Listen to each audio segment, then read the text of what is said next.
मैं बहुत सौभाग्यशाली हूं और गर्वान्वित महसूस करता हूं, गर्व इस बात का कि जो प्रस्ताव न्याय पथ के नाम से कार्य समिति ने कल बनाया है वो आप सबके समक्ष हम लोग रख रहे हैं।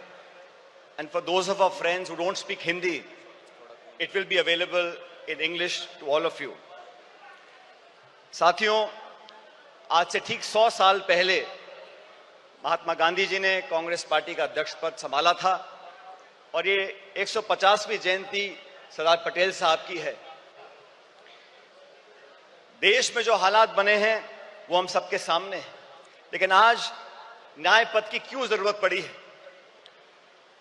देश में जो सरकार काम कर रही है, पिछले 10 सालों में महंगाई, बेरोजगारी, आर्थिक असमानता, ध्रुवीकरण और क्रूरता की सारी हदें पार कर चुकी है और भारतीय राष्ट्रीय कांग्रेस अब नफरत, नकारात्मकता और निराशा के इस वातावरण को बदलकर न्याय और संघर्ष के रास्ते पर चलने के लिए प्रतिबद्ध है। कांग्रेस की रगों में कुर्बानी और राष्ट्रवाद भरा हुआ है, लेकिन कांग्रेस के लिए राष्ट्रवाद क्या है?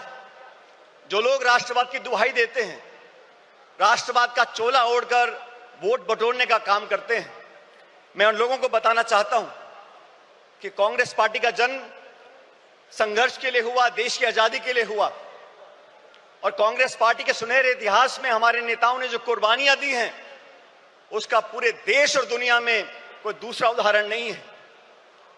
कांग्रेस पार्टी के नेताओं ने देश को अखंड रखने के लिए, चाहे इंदिरा गांधी जी हो, चाहे राजीव गांधी जी हो, चाहे सरदार बेअंत सिंह हो, उन्होंने अपने प्राण न्यौछावर किए, छातियों पे गोलियां खाई इस देश की अखंडता और समृद्धता को एक रखने के लिए।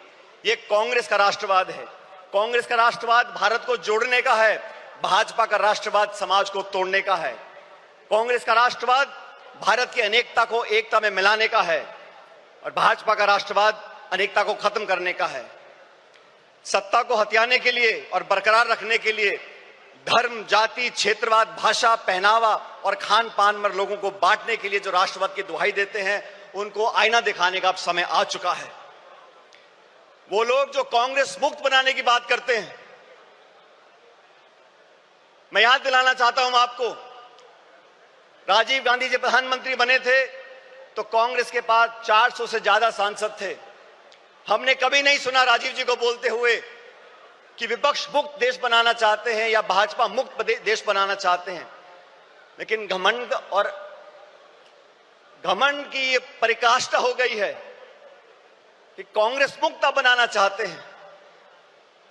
मैं उन सब विरोधी ताकतों को बताना चाहता हूं कि कांग्रेस की जड़ें देश में तो बहुत मजबूत हैं ही, लेकिन गुजरात में भी बहुत मजबूत हैं और 400 पार का नारा देने वालों को पिछले लोकसभा चुनाव में जनता ने आईना दिखा दिया और बैसाखियों पर लाके खड़ा कर दिया सरकार चलाने के लिए। प्रजातंत्र की पहरी है और संविधान की रक्षक है कांग्रेस पार्टी। 1950 में जब संविधान लागू हुआ था, उससे पहले बाबा साहब अम्बेडकर ने खुद 25 नवंबर 1939 को संविधान सभा में कहा था कि कांग्रेस के बिना संविधान बनाना असंभव था। पिछले 75 सालों में कई सरकारें देश में आई, कांग्रेस की और गैर कांग्रेस की।